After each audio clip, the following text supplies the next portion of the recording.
I've had the opportunity to serve first in the President George Herbert Walker Bush's administration back in 1989. Then I served in the National Security Council staff under President Clinton.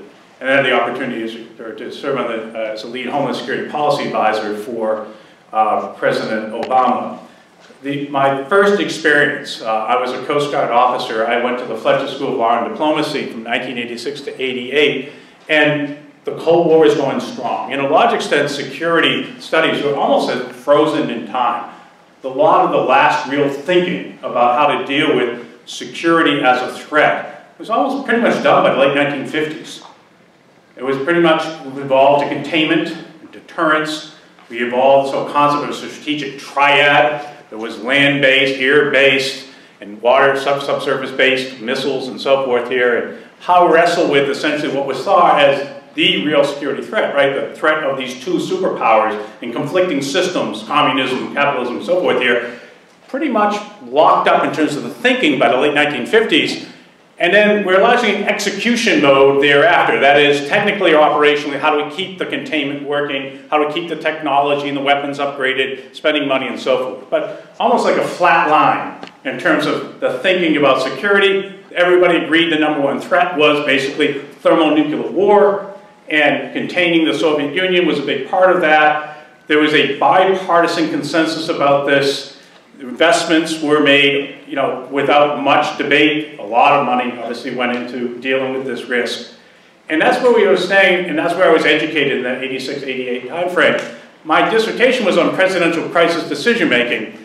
And I had the hubris to say, well, if I'm going to do this, let me go to where it's done and sort this out. So that's how I ended up actually working in President Bush shortly after he came into office in 1989. And I was put basically in the White House military office working what were then called, what they still are called black programs. But these are highly secret programs that the shorthand would be the football that the military aide carries around for the president, that are basically nuclear codes that allow him to basically execute nuclear war if we need to do that. I got the tour de force of what is in the football and all the apparatus that goes behind it. Right, so a lot of this is still burned before reading stuff. But what was going on, and I got the part to play the next 3 years until the Soviet Union dissolved, was an annual national exercise held in an undisclosed location. We all get familiar with that from the Dick Cheney days, right? The undisclosed location, to essentially play out the morning after problem. After the Soviet Union has launched a bunch of nuclear weapons, we have launched some back. What's next? How do we essentially, what's called continuity of government, how do you assure the continuity of government after you essentially started a nuclear war? And how do you prosecute that war? Now, the feeling here was actually because a lot of people were like, here, trigger, this is something we want to play out, this is kind of cool, we get all these toys, so let's play with them. This was very much grounded in deterrence. The view was, as missiles became so much more precise, the view was you could decapitate the leadership.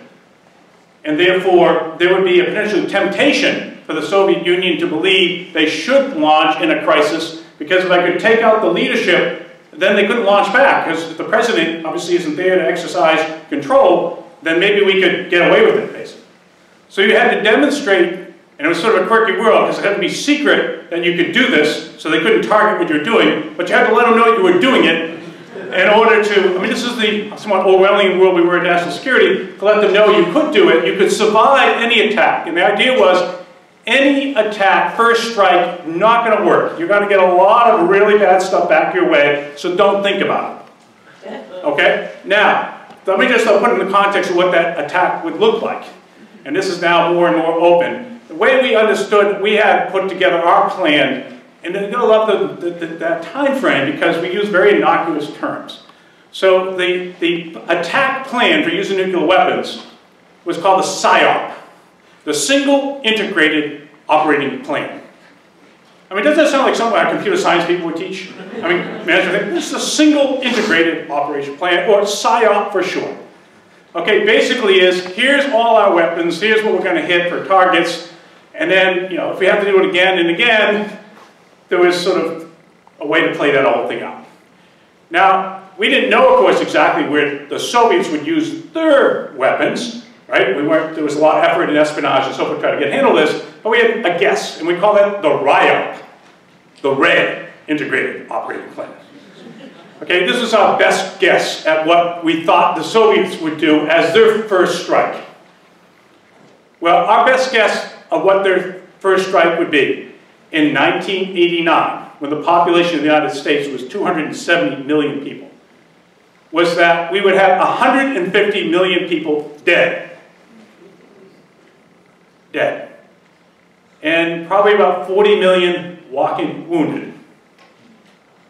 And then we'd have somewhere around 80 million left over. That was where we were in 1989. That was a real security threat. That was as close as we got to an existential threat. And to some extent, we can go back and look at the expenditures we invested and the time and effort to contain that threat. The reality was, of course, it was successfully contained. And I would argue that the investment in GDP and effort that went into doing that, with the benefit of hindsight, looks like it probably was worth it, given what the alternative could have been. You might have had a higher tolerance of risk and said we could live out with a bunch of that stuff, but that risk was so high. And the consequences were not just the loss, of course, of those numbers of people.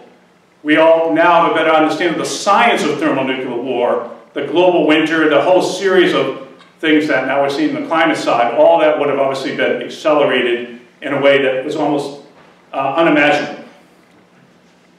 I put that as a very rude sort of stepping off point because think of where we are now with this whole sort of sense of somehow we're facing a third world war. That this threat of terrorism and ISIS and so forth is an existential threat. This is unadulterated nonsense. It's real. The threat is real. Terrorists are real. The indiscriminate use of violence directed against civilians, directed against critical infrastructure is real. It is not existential. This is a huge country. It has a lot of bounty of resources and people. It's just got sheer geography that goes for it. And outside of a nuclear weapon getting in the hands potentially of a terrorist and in a major city like New York, I can actually come up with many terrorist scenarios that can do as much destruction and disruption as a good hurricane. Hurricane Katrina. Think about the disruption and destruction it wrought. We're standing by for Matthew, literally, in South Florida today. And somehow that's viewed as kind of a natural hazard. Right? How much do we prepare for that? Get the governor out there talking about getting some water. I mean, it's a very real hazards, real life loss, huge economic consequences. But that whole subset of risk, the naturally occurring ones, are actually viewed as somewhat benign and doable and workable. But we somehow have inflated this whole sense of that there are lone wolves and terrorist ISIS who can target mass destruction and disruption across our societies. Where does this come from?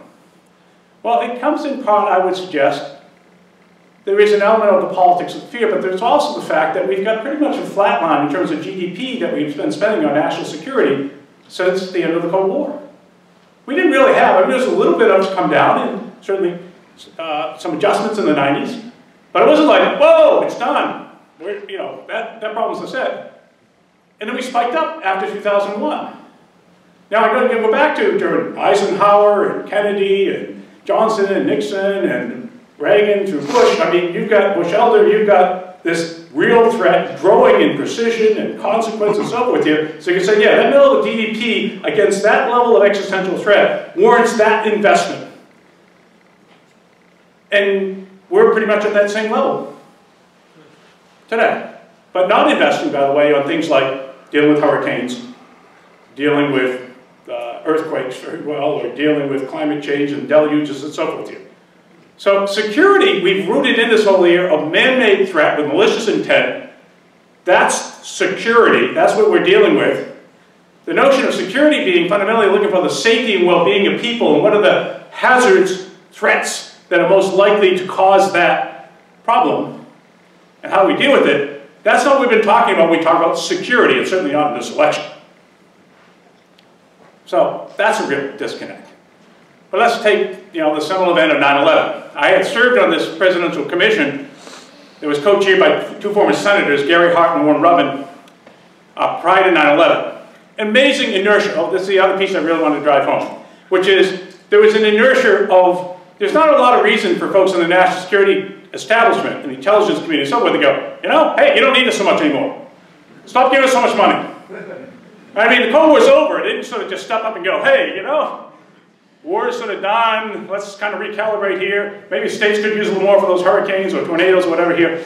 So, I mean, they kind of just, hey, nobody's asking. A little bit of downturn, losing a few here, a couple of battleships here and, a couple of planes here, all right, but, hunker in. So it wasn't like the national security community was coming out and going, all that stuff you were working on before, it's kind of, the threat is real still, but it's kind of gone down relative to consequence. So we as civil society might want to think about this.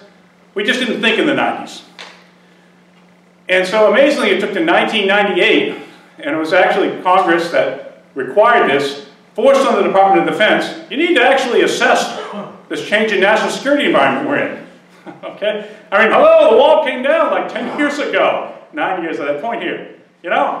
Anybody sort of got a new strategy plan? Are we thinking about it? There was a lot of like, maybe Russia will come back, or China. I mean, basically we built this apparatus for the Second World War. We leveraged it pretty hard, added some new factors here during the Cold War. I mean, what's the mess with this? Even though the threat environment was changing. So with the Blue Ribbon Commission, essentially looked at the national security environment, and at the end produced a report in January 2001, because it's set up purposely for a new president, end of an 8-year presidency, so it would be a new one, Republican or Democrat. So the Blue Ribbon panel was half and half. And the goal was to offer up the best insight by the old graybeards in this community, the James Schlesingers and the General John Galvins. It was a who's who of folks who lived that entire era, saying here's our best shot at what we think is the security challenge we'll face and what we might want to do about it. And they concluded that the #1 national security challenge that will be confronting the United States in 2001 will be a catastrophic terrorist attack on our soil, and we're not prepared to really deal with that. It resulted in a collective yawn across the Washington community. I mean, that would be maybe an uptick to sort of talk about it. So we spent a number of months going to Congress, trying to get hearings around this, pushing the new Bush administration. This might be something you want to work on. Thanks very much. We're really not that interested. We've got our own studies going.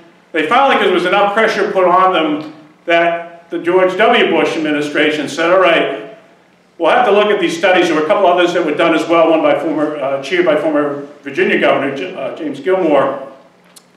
And so Vice President Cheney was put in charge of doing the assessment. He in turn took a recently retiring 4-star Navy Admiral, Admiral Steve Abbott, who arrived at the White House on September 10th, 2001.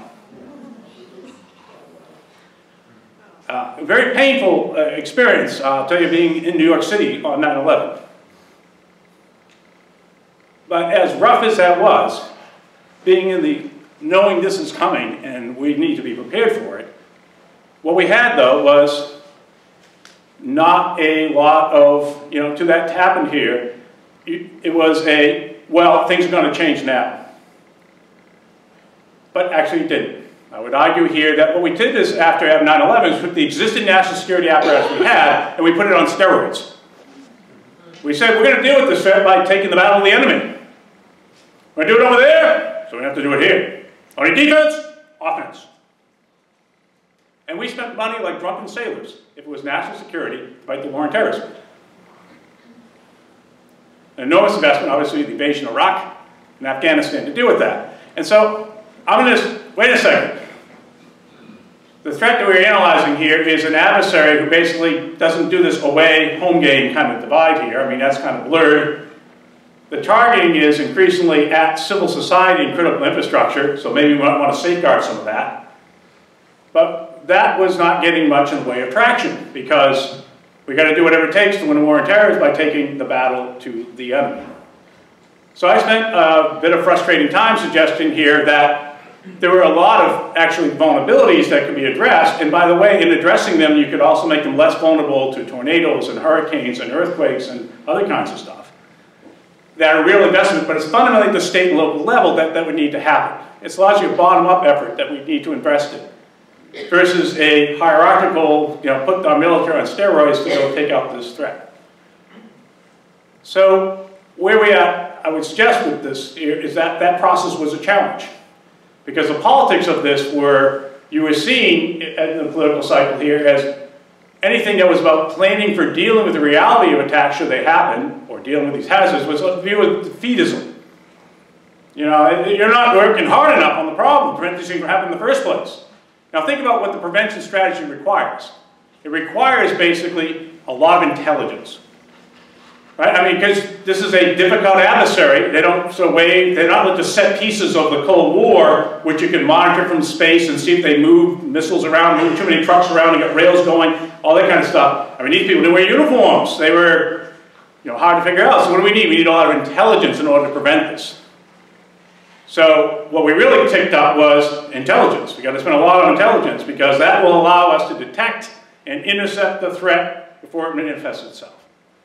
And then, of course, we have to evolve more to special forces and other kinds of capability as well to go after that over there, so we certainly spend a lot of resources there. But the actual dealing with vulnerability here at home in the United States and giving people a sense of confidence that we could, that civil society could manage these risks and go on with it here, that was your job as civilians were to shop and travel. Yeah. You do that, don't ask too many questions about the dollars you're sending or investing in your security away. That was pretty much what got us through up to 2009. We didn't fundamentally engage in 2009 in a debate about whether this was right or not, this sort of calibration of investment and resources. And we certainly talked about the war in Iraq, but we didn't sort of talk broadly about the issue of have we got this right for the threat we're facing. We pretty much just kind of kept that, Obama's, of course, commitment was to go to what should have been the right war in Afghanistan and try to deal with it there and pull out Iraq and so forth. It's still the away game. Let me just reinforce just how deeply settled this view of security as something we do beyond our shores to make ourselves safe. Going back to my 9/11 experience. So I was at the Council on Foreign Relations as a senior fellow. And so I later came into New York that morning. And 6 days later, on the Monday afterwards, I had a chance to go down to Ground Zero. I was still in the Coast Guard. I went down with the district commander, who's based here in Boston, Admiral George McCarra, who oversees New York as a part of his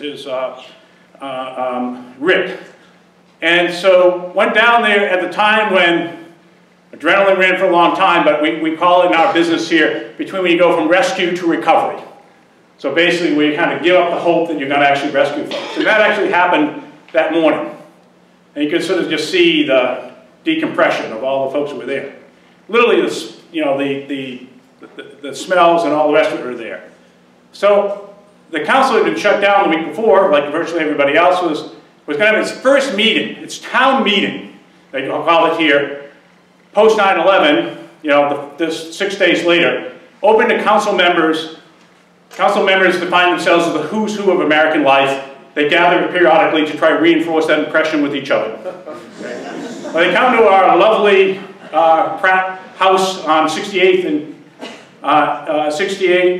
Park Avenue to assemble, and it's standing room only. There's only 300 people there. And former Ambassador Richard Holbrooke is chairing a panel, and I was asked to be on this panel. And there was a former senior CIA station chief, there was a former senior Reagan defense official, and there was myself and Ambassador Holbrooke. We had standing room only crowd. And the program started at 12:15 and ran to 1:45, and the council was very anal about this. They like to finish on time. Very busy, important people, you need to stay on time.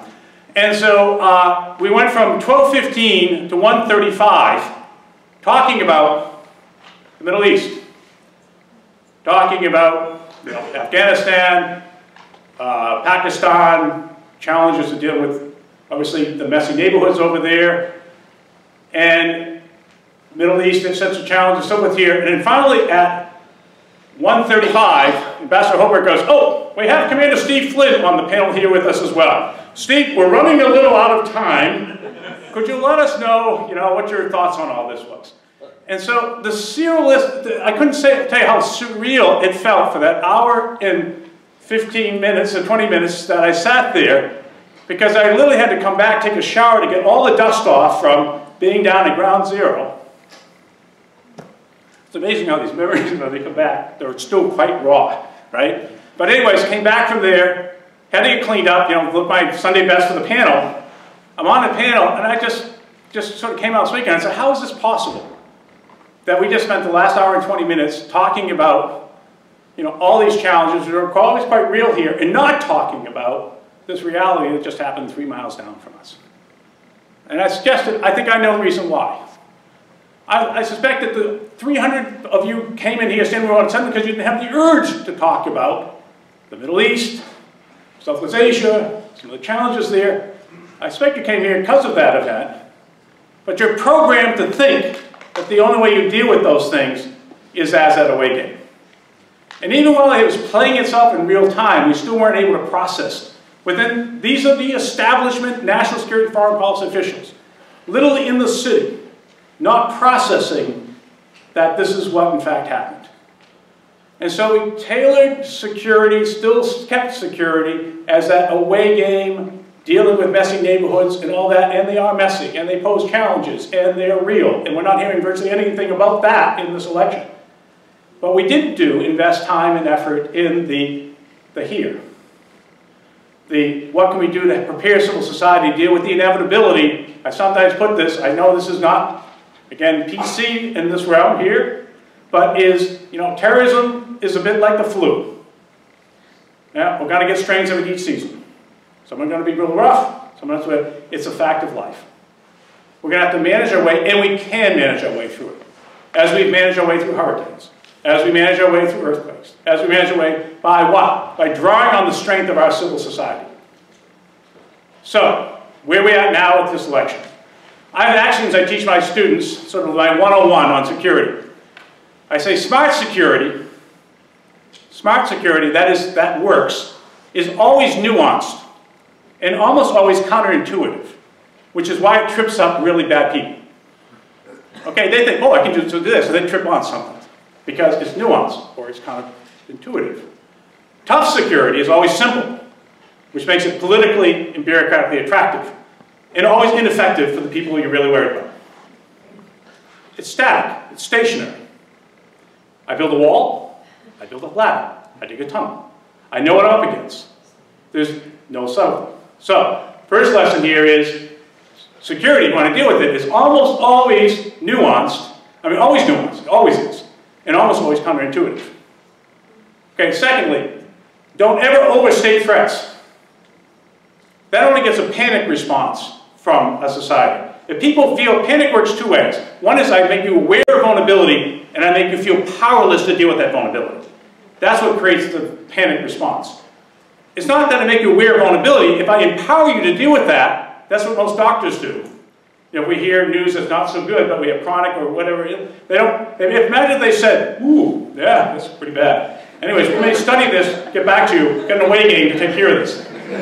All right? They have to say, here's what we know, here's what we don't know. Here's what you can do, here are the costs, and so we're doing it here. In most cases, it really is frightening. It's hard to pay attention. But after you calm down, after you get that information, in some cases, not only do you just sort of get on with your life, in some cases, we obviously hear a lot of people talk about their lives being enriched. Suddenly realize, oh, geez, life is finite. Got to make the most of it, do things. It's not, by definition, therefore, awareness of vulnerability or threat translates into dysfunction. But if you overstate threat, and you don't give people power to deal with that threat, you will get the panic response. Okay, third lesson. Don't oversell what you can do to deal with the threat. If you oversell what you can do, you're going to, by definition, when the threat materializes itself, manifests itself, you're going to be judged as a failure. The ultimate public good government's supposed to provide is security. If you oversell what you could do with security and you don't deliver, people lose faith. The social contract erodes. Confidence declines. And finally, don't alienate the people whose help you need to confront the threat. So let me assess one of the candidates on that. Now, I've been teaching this, I will say, pre the existing 216 cycle. I've been teaching these 4 axioms for the last decade. Let me see, how do we deal with, are we dealing with an existential threat? Check. How do we deal with that threat? A wall. Check. How do we basically, how successful it's going to be? Perfection. Making you safe and secure. No doubt in your mind. And finally, of course, let's keep those damn Muslims out. You know, let's keep the people. I can't run an effective border management scheme without the person on the other side of the border. So let's alienate the people whose cooperation we need to share intelligence, to cooperate and deal with organized crime, to deal with the trafficking of migrants or humans and so forth here. Let's kick them in the shins, but make ourselves safe. You know, a final 9/11 story I'll share with you about how disconnected this is.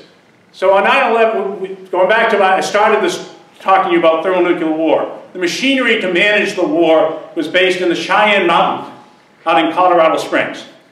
And the organization is called NORAD, the North American Air Defense System. Because the missiles were not coming, you know, kind of the way we look at maps. They're going to come in the shortest distance. The shortest distance to get to America from Russia is how? Over Canada. So guess what? We need the Canadians to be a part of that regime. On that day, the 4-star general who ran NORAD was in Washington, D.C. He was on the Pentagon when the Pentagon was struck. There was an effort to organize the shutting down our airspace. The number 2 at NORAD, who was the acting NORAD commander that day, was a lieutenant general in the Canadian Air Force. He oversaw the bringing down our airspace and redirecting traffic to Canada. Think about that. That's how we were making ourselves safe, relying on our neighbor and the neighborliness of our neighbor to help deal with that threat. We are a long ways from being secure with the approach we're taking. Thank you.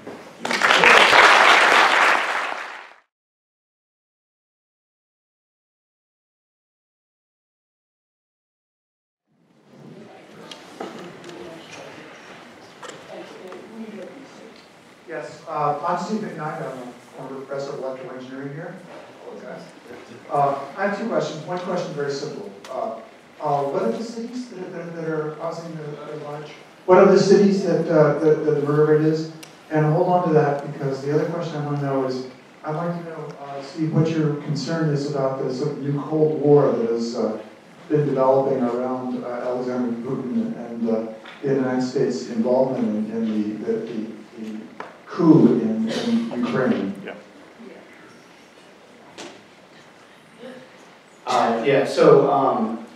A number of cities, slightly different cities in 2015 that we saw that uptick there. Then in 2016, the one that's the same between the two is Chicago. Chicago has seen just a massive, and that was what Donald Trump name-checked in the first debate. He pointed specifically to Chicago because he could tie the current president to that city and state. So that there's been a tremendous increase in murders specifically. Remember, that's the kind of one crime that really went up in that city. 2016 has also seen a little bit of a surge early on. Baltimore is in there. Not shockingly, Orlando is in there. They had 49 murders that they didn't have last year because of the Pulse nightclub incident. So that's, a single incident can wildly drive up these statistics as well, or depending on how you count it. 2001 was one of the highest murder rates we've ever had as a country because of the number of lives that were lost in New York City, 9/11. So these small incidents, not small incidents, but single incidents can really drive the numbers in a powerful way. So.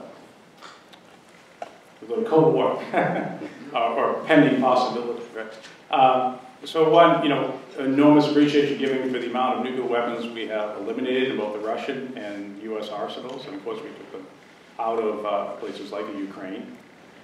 So those as essentially, that the likely conflict will escalate to there. It still is real because we still have nuclear weapons both sides, but where I think I'm less apprehensive than I certainly was in my early experience with dealing with that issue. But it highlights, of course, we do have very real vexing foreign policy challenges with stakes for America and for our allies. And that's going to require, you know, a lot of dedicated effort to kind of manage. And to the extent that we're very insular and self-focused and talking about building walls, moats, and castles around our side, that gives somebody like a Putin, hey, I guess I could roam around my neighborhood and cause some mischief a little bit more. I mean, containment did have some value. When we were seen as active and leading and engaging, that was a little bit, at least part of the calculus. So there's some risk, I would argue, in the retreat of likely causing more instability in that particular neck of the woods. So where there's sort of the tension I guess I was highlighting in my talk here was, we don't have an existential threat, but we have a real threat on the terrorism side. And a lot of that is just to be dealt with more by investing in our own resilience, investing in reducing our vulnerability to these attacks and preparing society better to deal with them. Precisely the way Boston did when the Boston Marathon attacked. That wasn't magic. That was training, that was skill, and it was, frankly, I think the social capital that exists in Boston. We talk about Boston strong. That made it possible for what was a really scary event, horrific as it was, so many lives saved. Not by, of course, paratroopers and so forth, but by EMS, by doctors, by well-coordinated, those are things that we can be doing and should be doing. Meanwhile, we are not focusing on the traditional national security challenges. You know, China, its growth and expansion and challenges. These are real issues as well. They're not existential, they're kind of the natural state-based tensions and so forth that have a lot of play, but they require all the usual investment in diplomacy and engagement in the world, in use of things like horrifically foreign aid and all sorts of other stuff. They're all imperfect, but it's an imperfect world.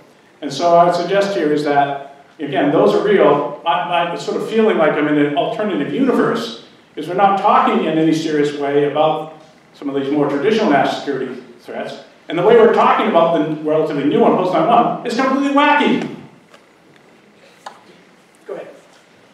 Fantastic presentations by both of you. I would argue with you that you're missing massive existential threats completely. Having mentioned two kinds of threats that could fundamentally alter the nature of American life without firing a shot.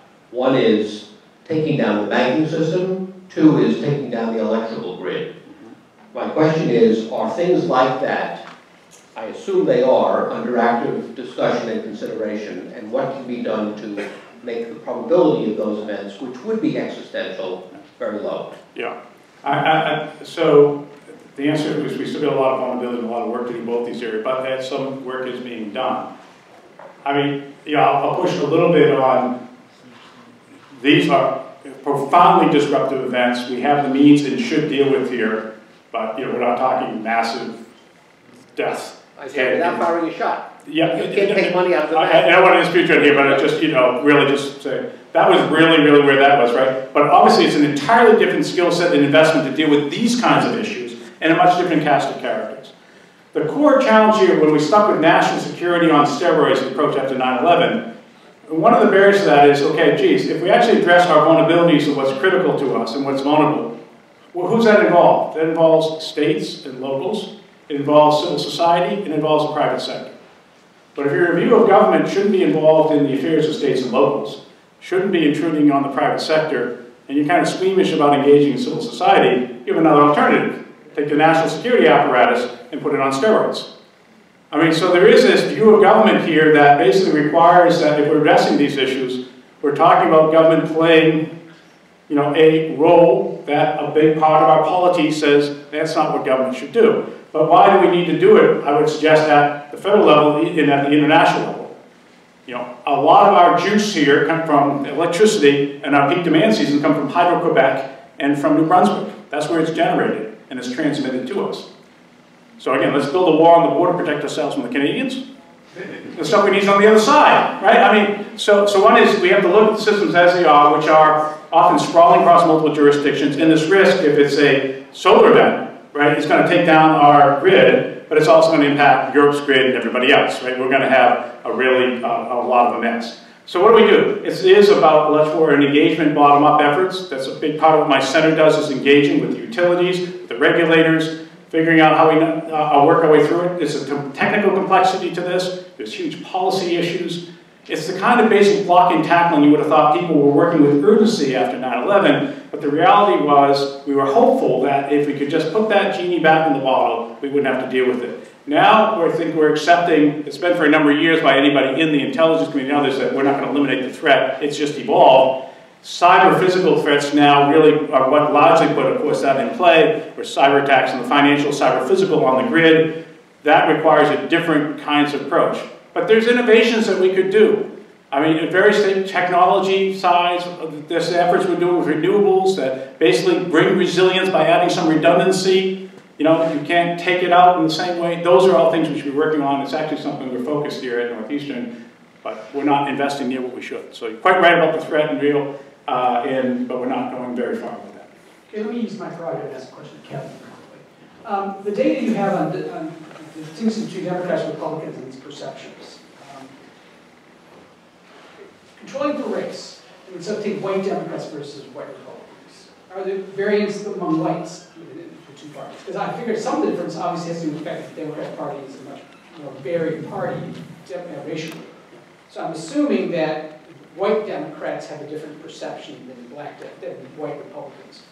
Yeah, that's absolutely true. So what a lot of my work is interested in, I'm particularly interested in kind of views among whites and looking at that heterogeneity, right? There really is a diversity these days, so understanding what explains that, you know, diversity kind of across whites, and there are distinct differences between white Democrats or white liberals, depending if you're, you know, ideological versus a party identification, and conservatives or Republicans on the other side, in how they view crime and justice as an issue, and the degree to which those things are rooted in racial biases, you know, etc. Do we see differences in terms of, because there's been some argument that we sort of sorted ourselves out in terms of where we live, in terms of who we interact with. Is there some evidence of this sort of homogeneity of our spaces now that white Republicans perhaps particularly live in more homogeneous spaces than white Democrats do? Is that? Yeah, well, that's absolutely the case. Absolutely the case. Yeah, I mean, we've sorted ourselves within states, not necessarily, you know, totally between states, but within states, we very much sorted ourselves into like-minded communities. Okay. Over there. Yes, Charles McGuire. I have two questions, and I'll make them very brief. I was around for the Cuban Missile Crisis, and I look around, and I think a few other people too. I read recently that it came closer to perhaps a nuclear war or whatever than we even realized at the point, perhaps sometime after. And do you agree with that? My second question is about North Korea. You know, what type of a threat, how do you view the threat, not only to us, but also to its neighbors? So I think, you know, obviously now we have access to the historical records, both of the former Soviet Union now and some of Cuba, and then, you know, the amount of study, particularly Graham Allison has done over at Harvard University. It was close. There were a lot of things that had gone left or right a little bit. You know, we really could have had ourselves in a mess. And this, for me, you know, I'll just be categorical about this, having had a chance to, you know, interact and serve with 3 presidents across parties here. The place where there's the fewest checks in the system is dealing with thermonuclear war, right? Any nuclear weapons, military in general. I mean, the nature of the threat as a here trigger meant that we put all this capacity in the president's hands with an apparatus. And, you know, in theory, people around it could have, now let's look at who some of the people are around one of the candidates. Then also look at the reality that Congress doesn't really get a voice in this, and none of us get a voice here, right? So nuclear weapons are still there. There are still plans to use them. And the decision about that does not have much in checks and balances. It's set up as a here trigger process. So it's really, and that's what we saw there. A lot of what happened out of it was an investment in presidential command and control, of investing better in a crisis management apparatus. The National Security Council is supposed to be that. That's really the president who decides if he likes that or doesn't, and wants to use it or not. So in North Korea, you know, again, these weapons are still horrific. And the technology is becoming more available. The proliferation risk is quite real, and yet not something we've really heard much about, talked about in this debate. So I see the North Korean threat primarily a threat of proliferation. At some point, yeah, they may have this means to potentially lob something that gets closer to us. That's probably just a question of time, but dealing with that issue and dealing with the proliferation issue is something that we should be working over time on, and we're not doing near enough. Over here. Evening, everyone. Evening, Professors. My name is Gordon, and I'm a PhD, almost candidate here in political science. Two questions, gents. First, Professor Flynn. One of my interests is political theory, and in particular, how paradigms change within institutions. Now, if I've heard correctly, what you're speaking about is the difficulty within bureaucracies of effecting new ways of thinking. I wonder if you can pass that out a little bit. You mentioned 2009 as a deadline from 2001, or at least something happened there.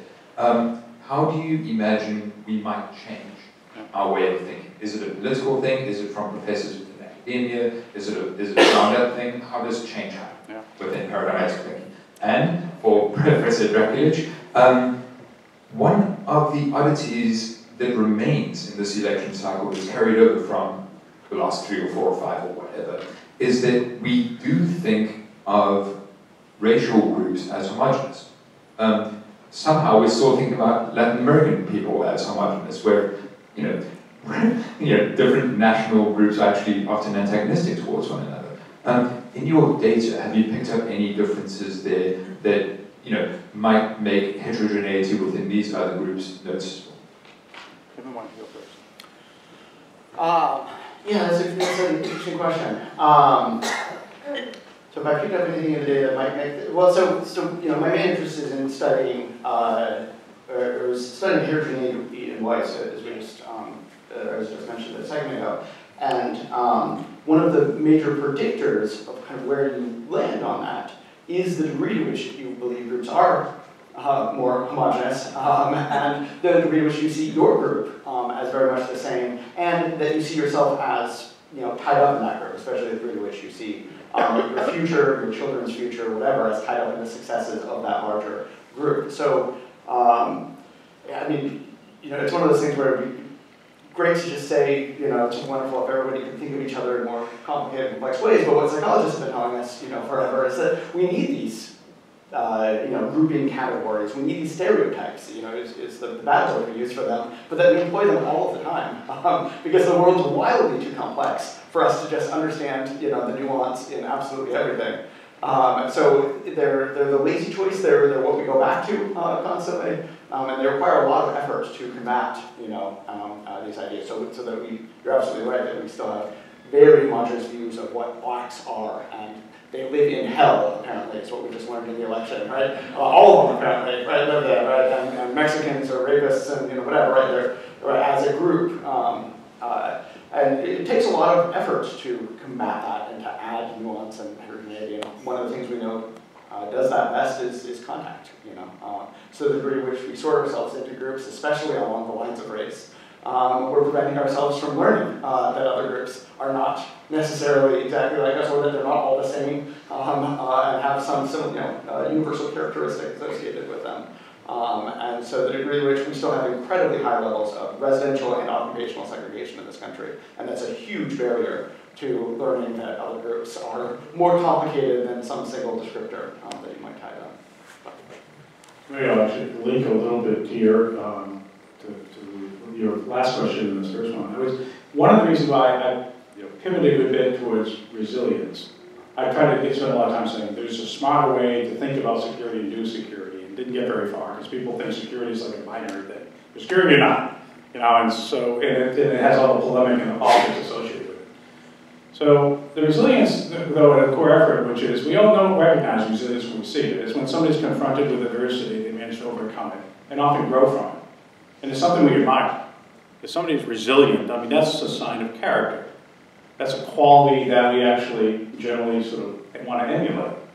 Well, it turns out that building resilience, we're spending a lot of time trying to figure out just what that secret sauce is. With an individual, it can help us deal with things like post-traumatic stress syndrome, or as we get older, how we deal with the crisis, how we age gracefully.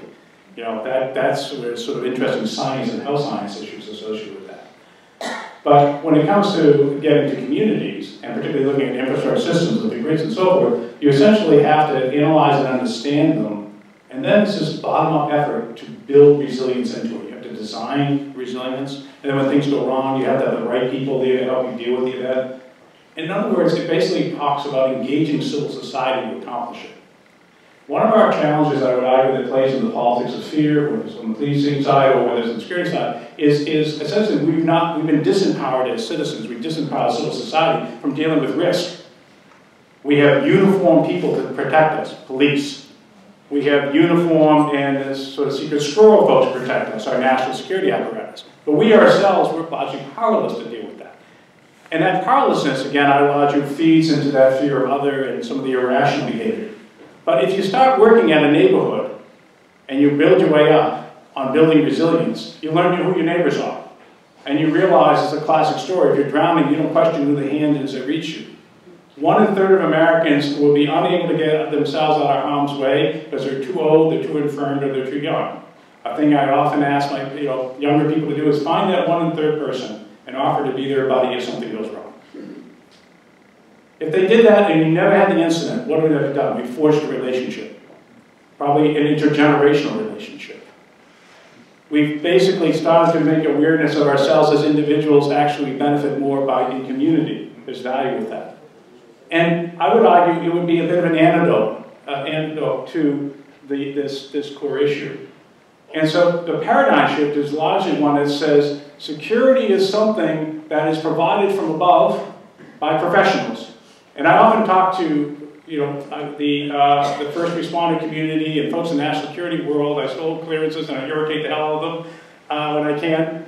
But when I talk to the nationals, one of my opening lines when I have a group of folks is like, "So good to be with all you second responders."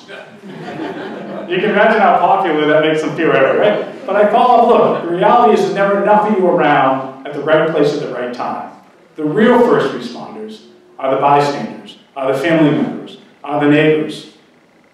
Those are the ones that we need to empower and enrich. And you're the cavalry. You come in, you provide support, and God love you, because oftentimes we have things that need your skills. But I call it the professional protector problem, right? Need this to professionals. If you think right up through the Second World War generation, it was all hands. We all had something to contribute. And I would argue it made what was near existential threat in the Second World War less scary for Americans when they were losing so many of their sons, brothers' lives, was they were all involved. That's where I think we could go if we had the same conversation about security, terrorism, risk, climate change, other kinds of things, than the one that we seem to embark on that this election is putting an exclamation point on.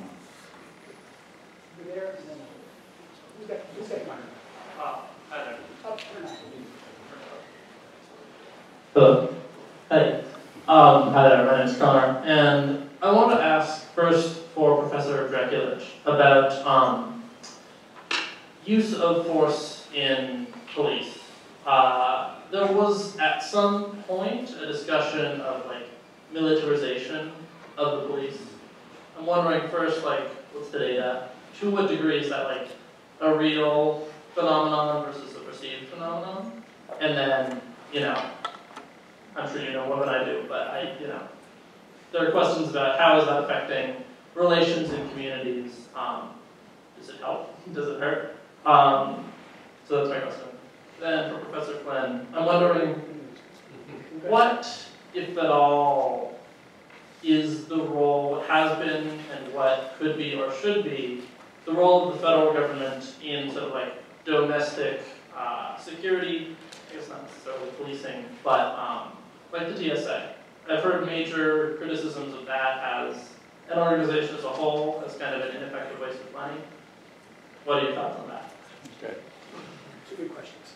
Yeah, good. So I'm sure you could also talk about the militarization of the police and those resources. Yes, it is real. There has been the flooding of a lot of military equipment, a lot of it used military equipment or military equipment that we designed when we built up our big beefed up steroided military and now needed another use for, and we decided that one use for it was, this domestic use. So repurposed. Right, exactly. And it actually, it ties into, I was struck when you said initially, or you talked initially about this, the idea of the lack of confidence, lack of engaging communities, by making an external threat that they can't solve. Of course, that's, exactly what happens with crime as well, especially in the early 1990s. And the militarization of the police ties into that, right? It's a special force, they have special equipment, right? They've got all of the gear and everything, and so they're a specialty force that comes in and deals with this problem. Obviously, a community member could never have anything to do with it then, since they don't have all the special gear, whatever. So there's a disconnect in that regard. There's a secondary disconnect to someone who's interested in kind of race and racism issues, in that where these are primarily deployed in some neighborhoods, right, rather than others. And so there are communities that feel that the police, that come in, now appear to be an invading force. It's complicated by the fact that there's a culture in many police forces that views themselves as an invading force in a foreign land, and it's got to help you believe that if you're coming into the community, right, geared up, right, in a tank-looking thing, and that's the preparation you need to do to come into a community. That has to, just help with that mindset. So yeah, there's actually been a lot of interest recently in thinking about the militarization of the police and the effect of that on their relationship with the communities. Can I add to this? Given that most police departments have veterans' preferences, and given that we've had a lot of veterans coming out of war zones in the last 15 years, has there been any examination of the fact that a lot of our newest police officers were trained as soldiers? And does it have any impact on the way they look at the communities they're dealing with? Yeah, this is interesting. I actually don't know any direct work. I do know that the idea of militarizing our police and treating them as kind of invading force started before this sort but I have to imagine that, it might have been propelled a bit, or that kind of mindset of, that began really in the early 90s when deindustrialization ravaged, right, inner city communities, and so police who we sent in, this was the part that's unfair to police, right, we decided that they were going to be our main line of dealing with those problems rather than social service agencies, other sources of resilience, and whatever that we could have sent in there, we sent to the police. And that was the beginning of them deciding to approach it as a hostile, environment full of outsiders, essentially, in the same, military style. So that's an interesting question. Yeah. I think the linkage here, there's no question, I think, of the militarization that's happened. This stuff's been out there. I guess what I really love to learn from my criminal justice friends, too, is the extent to which community policing actually went down after 9/11 as this went up. My gut tells me that community policing is really hard. It's not very sexy. It actually works, but that's kind of beside the point, right? But whoa, we're a nation at war, and the police are in the front line of fighting that war, and they need these special tools, and anybody could be that adversary in my community, and this is war. And so I think there is a, and this, you've got to even to small towns. So I can't imagine it was helpful for advancing community policing. Right? And then when you put the practical realities, to use these things skillfully is a lot of time at like shooting ranges and practice and drill. Actually, you're not in the community. You're not there, out on the beat and all that kind of stuff. And so it's got to have these effects along with these other things. So yeah, very deleterious, I would think, overall effect on policing. I guess broadly, one of the disconnects I have as a Coast Guard officer, I guess my wiring is all wrong for the world we're in. Coast Guard was created in 1790 by the first Secretary of Treasury, Alexander Hamilton. And every one of us at the Coast Guard Academy, when we came to Michigan, learned the letter he sent to the first masters of the revenue cutters. That's what the origin of the Coast Guard was. And Alexander Hamilton admonishes Coast Guard officers that remember first and foremost your countrymen are free men. And they will abhor any abuse of authority. And you will earn my wrath and the wrath of the President if you exceed that authority. Now, at the same time, a Coast Guard officer has more law enforcement authority than any other agent of the U.S. government. If you are a vessel anywhere on the seas, up to the territorial seas of another vessel, I can board you as a Coast Guard officer could for enforcing all applicable federal laws and regulations. All of them, with no warrant. I can stop you and verify who you are, and I can check you from stem to stern. That authority is still there. Why it's still there? It was always because, you know, when you're at sea, a long time ago, right, you couldn't call back and ask the judge and all that stuff. There was some practical issues. Today, you would say, why would we give them that much authority? It's not an issue, largely because the culture of the organization has that built-in check, and it's been very much socialized in how it uses that. We treat further. I taught at the Coast Guard Academy for a number of years. It's also, if you abuse it, you lose it. You know, you overextend, and people will legitimately challenge why that authority exists. And you will endanger, ultimately, the capacity for doing this job well by abusing that authority. That's something that has to be baked into the wiring of, you know, this national security world. It was largely unleashed because we allowed ourselves to hyperventilate about the threat. Again, the threat was certainly real. You know, it's still painful, as you saw here, still talking about 9/11, it's very painful. But that doesn't mean that we have to, as a society, fundamentally change ourselves. We are left with this dichotomy of liberty versus security. You know, that this is a somehow trade-off between the two. You want more security? You're going to trade off on some of that liberty stuff here. I had an opportunity just to address the court against the Coast Guard Academy, so 1,000 young people. I remember to finish 15 minutes early to make them happy. They're a trapped audience. But one thing I found was there is a word secure in the Constitution, and the preamble of the Constitution. And how is it used? To secure the blessings of liberty. That's why it's there. To secure the blessings of liberty. We also talk about providing for the common defense. Common defense. Civil society. But secure is the blessings of liberty. This was not a trade-off issue. Now, in the practical terms, are there tensions? Of course. But how we allowed our polity to have a debate that this is somehow in either or. We won't be secure unless. I mean, think about the founders. I mean, the folks who came here didn't do it to avoid risk. You know, let's sail across the Atlantic Ocean. There's a nice, safe thing to do. Let's land in this wilderness and then march across this largely untamed continent. There's an exercise in risk avoidance. Oh, let's take on the world's superpower at the time, with a few muskets and a volunteer force where people were better farmers than they were shooters. Ooh, not a good risk avoidance scheme. You know, every generation of Americans, right through the Second World War, confronted adversity, and they overcame it. And they bestowed to their children and grandchildren that sense of confidence that comes from overcoming adversity. That you can change the world and make it better. You have the power. And that trickled over to how we thought about the world and approaching risk in the world. But we went into our cocoon and felt that risk was an aberration, that when it happened, it was somebody's fault, and we relied on others to deal with it. We lost our confidence, and we lost our capacity to deal with risk in any successful way, I would argue, in a way that looks increasingly deleterious to this great enterprise we have in the country. TSA? Oh, the TSA thing.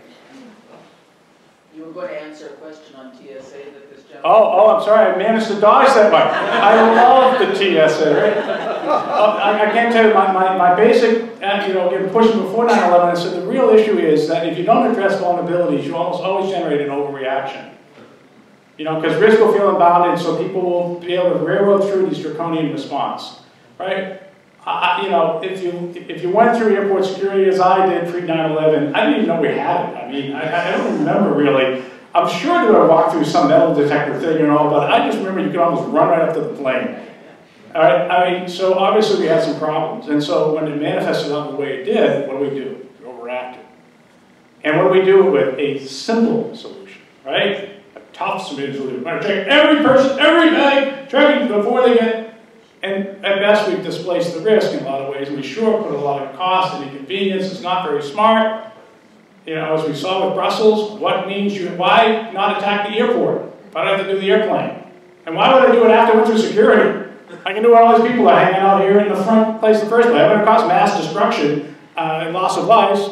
I mean, and geez, maybe I'll just go up to the tarmac and, you know, I mean, on it goes. It's a perfect illustration of this kind of notion that somehow there's this binary approach to dealing with risk, instead of this notion that risk is complex. We did do two things after 9/11 that were addressed the real risk. We hardened the cockpit door. And going back to my core theme, the only successful counterterrorism effort mustered on 9/11 was aboard United 93, where everyday people, knowing the threat, the other two flights didn't know the threat, knowing the threat, took the actions they did to keep that plane going for its almost certain destination, which was the Capitol building. I mean, think about that. The people sworn oath to protect and defend us, they themselves were marshaled in that building a few days after for the president to address the nation, probably for only one reason, what everyday people did. Imagine where we would have been if that's my fantasy. It's 2 weeks after the election when President Bush stood before the American people in the Congress. The only reason why we're here today is what everyday people did. These are terrible people, we're going to deal with them. But let's never forget what the greatest strength of this country is, of civil society. And that's what we're going to invest in, that's what we're going to tell the world about, and that's what we're going to celebrate, and that's what we're going to empower. Talk about a paradigm shift, right? Hi, my name is Peggy. I'm a staff member here at Northeastern. I have a question about a major component of society that we haven't talked about, which is corporate America. You know, they're very influential on public opinion, and they also heavily lobby Washington, D.C. Could you both talk about where you see the influence of corporate America on perceptions around crime and around national security and defense? Sure. Well, there's one real obvious place around crime, and it's something, there's maybe a short-term temporary solution at the federal level, not at the state level too, and that's of course private prisons, right? Criminologists and justice scholars have long been really worried about the fact that there are a large number of people, stockholders, etc., who have a direct investment in keeping a large number of people in prison in this country, and that's just not a good model. You don't want those kinds of incentives, right? Those are what we call perverse incentives, right? You don't want people to have a real economic stake in maintaining the system of mass incarceration, that we have today, which I didn't even talk about today, right? But of course, it's finally we're becoming more aware of. But that we have more people locked up in prison than any society in the history of the world, and it's not a good system to have people have a direct stake in this. And so major contributors to harsh punitive policies that will sentence people for longer or keep them in jail for longer, or major contributors to oppositions to any efforts to change that, right? Get rid of, say, 3-strike policies or something like that, have been funded in huge ways by both those industries and by the public employee unions of the prison guards, et cetera, who work for those unions. They contribute in huge ways to those, which should just make us feel really sick about those, that these are people's lives that we're talking about here, right? That we're locking people up for long periods of time. For profit, right? And we shouldn't feel good about, right? The for-profit side of that. It was a problem when we removed this from purely under the control of the government and put people kind of directly or in line to directly profit from it. That was a terrible move. Obama has just directed the government to stop using private prisons at the federal level, but like everything that he's doing when he's in this kind of lame duck, I don't care anymore part of his presidency, it's not with approval of Congress, so it can just be overturned immediately. Thereafter, and it also doesn't apply to states, which of course is where the largest number of our prisons are. So it's a symbolic move, but that's the obvious direct role of corporations in this issue. I think one of the things that we have to realize about, not just the industry of jails and crimes and things, there was a bidding war going back in the 80s between the Democrats and the Republicans who was going to be more law and order. I mean, the zero tolerance for drugs was a democratically controlled Congress that pushed that through. With some, opposition, reluctance from the Reagan administration to sort of drag it along. It was really because this was the way that we win the Reagan Democrats back. We have to take the law and order, and they beat them up on not being serious enough on drugs. right? So that was basically a dilemma. We got in this bidding war. Who could outlaw anyone else because you wanted to grab that key constituency? And so we're hearing echoes of that, obviously, with things on Secretary Clinton and the Predator. That was the 90s. I mean, there was unanimity on this. This was a bear hug. Whatever it takes. Again, it was largely directed at crime, even when the data was showing it was moving down, right? I mean, so it just that just shows that when we get the wrong ideas in play. And I wish he went further, but I give President Obama a lot of credit for talking about resilience, and he gets beat up on not being serious enough for this here. But I recall when he talked about Boston strong. This is a resilient city. When he just had the pipe bombs in New York, this is a resilient. He says we're not going to prevent every act of terror, and of course that's played as he's just not willing to do what it's going to take, right? I mean, it's real, and there's an effort to try to reset the tone. I'm not sure it's been enough, in part because the institutionalization of the war on terror really has been fundamentally put in place. And depending on how the politics go, of course, this election cycle, which is a very important election cycle, whether any progress has been made could reverse, I think it could reverse. But it's clear where we need to go. Broadly, I'm a pragmatist. I want to solve real problems. Corporations are a fact of life, and I'd like to figure out how to manage it here. For the world of critical infrastructure protection, it's about partnering with them. And where resilience actually works is that you'd say, hey, what you may be doing as a utility, or what you may be doing for the service here, is really valuable for the community in lots of ways. We pay for it, right? We need water, we need flour, and so forth here. So how can I assure your continuity? How can I work with you to assure its continuity? Because there are risks out there that could disrupt you. Business continuity, that's something businesses care about. When I went into them, though, and talked about, you are vulnerable to threats. And you need to do these things, which we have cooked up with smart people and the security apparatus, to protect yourself and what you have to pay for. To make us safe, you've got friction. So the reality is, how do I engage those who own and operate and think about, we need all the checks that we need from financial sector and prison sectors and all we could go. But largely, it is an important engine of our economy if checked, kept in check, I think is powerful. So I'm not into this demonization side, but at the same time, there's a lot there. And even the best companies often are, and there's some examples that do this here, are engaging with their employees, building capacity to cope with disruptions. It's good business. If your employees can't come to the job because they're not safe and secure at home, you make sure you provide these tools. There's a lot more we could be encouraging larger companies, smaller companies, universities to do to help us build that civil society capacity than relying purely on federal efforts or purely volunteer efforts.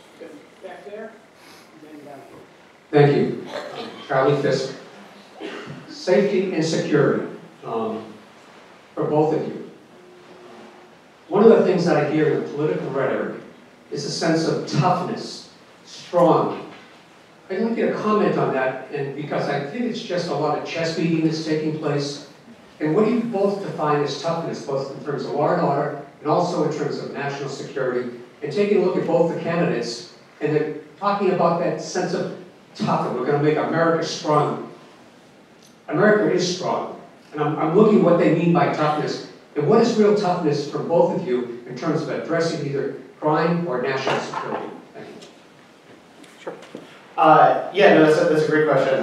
So, tough on crime. The word tough has often been used specifically to refer to, this rhetoric of law and order, right, that we have to be tough on crime. And the roots of that are clearly in retributional, vengeance-based ideas of we need to get the bad guy, right? That's what tough means, right? It means these are people who have done something wrong and they deserve something bad to happen to them, right, as a result of it. We've increasingly moved towards retribution as the major logic behind our criminal justice system. Has really figured out that it's not particularly effective at deterrence or rehabilitation or lots of the other things that we had kind of hoped initially. And so this logic of tough on crime is very much rooted in this idea of retribution, of blaming an individual who's done something terrible that has to get something terrible done to them in reverse. And I think, in my mind at least, it's hard to separate that from the racial logic that started that this was toughness pointed at a different group. That whenever we're tough, we're never thinking about this toughness as pointed towards anybody we know or any members of our community. So tough policing efforts are efforts that aren't pointed at middle-class communities or wealthy communities, right? There's other communities where we don't live in, so we don't. But they need toughness. That's what really happens there. Most people would never support stop and frisk style policing in their own communities. Right, so the vast support that exists for policies like that is for people that think that that kind of toughness is going to be pointed at other people. As your final comment kind of got at, what would we see as actual toughness on this? Well, that's the debate that's happening on these days. It's trying to shift the conversation, and notably, in particular, some on the right, at least before this was an election year, and then you can't. Everybody has to pull together and be on the same side, and you can't have any kind of cross-collaboration. Before that, there's been a right-on-crime movement on the political right, trying to change the definition of tough on crime from simply tough for the sake of being tough, which, of course, doesn't really have any clear definition anyway. What does toughness look like? How do we know if we're doing it? And instead moving to, shouldn't our question be, is it effective? Right? What is our actual goal here? Is our goal reducing crime? Then we should actually see if that's what it's doing. And if it's not doing that, say stop and frisk policing, which has not been shown to be effective, or witness policing has not been shown to be effective, if it's not working, then we have to do something else. And that's the real tough on crime, would be effective on crime, right? Rather than, there's a movement among those on the right, more in the libertarian camp, to reframe it in that way. And this was some of the logic behind some of the collaborations between Rand Paul and Cory Booker that, again, were underfoot until it became election season, and then you couldn't collaborate anymore with people across the aisle. But before that, but it's a great question.